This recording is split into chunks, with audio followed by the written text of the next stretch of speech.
ئەمڕۆ ڕۆژی ماتەمینی خەڵکی بارەچیان و سۆران و دەوروبەرێتی. ئەمڕۆ ڕۆژی بە پیلان شەهیدکردنی یەکێک لە سەرکردە و فەرماندە و شۆڕە سوارەکانی ناوچەکەمانە، کاک ملازم سەید کەریمی ڕەحمەتی، کە ئەستێرەیەکی گەشت لە ئاسمانی کوردەواری و یەکێک لەو کەسایەتیە گەورە و کاریگەر و بەهەیبەت و سوڵتانانەی ناوهێزی پێشمەرگەی کوردستان و شۆڕشی نوێ کە کۆڵی نەدا و شۆڕشی ئەیلولی بەستەوە بە شۆڕشی نوێ، لەگەڵ ئەوەی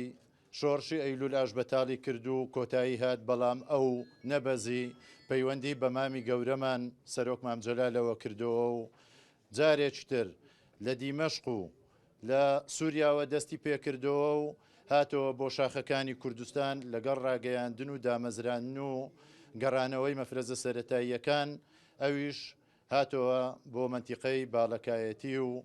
قەندیل و سنوورەکانی دەوروبەری و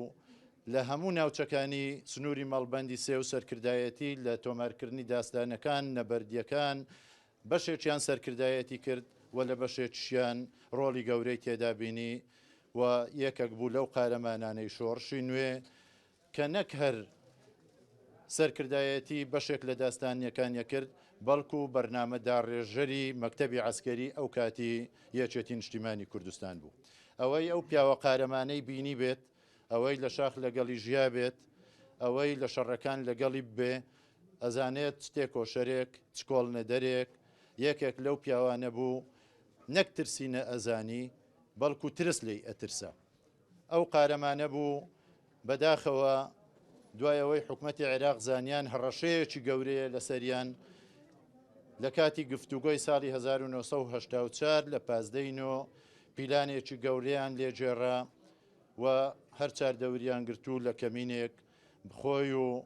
بەشێک لە هاوڕێیەکانی کاک سەباح و برادەرانی تریان شەهید کرد.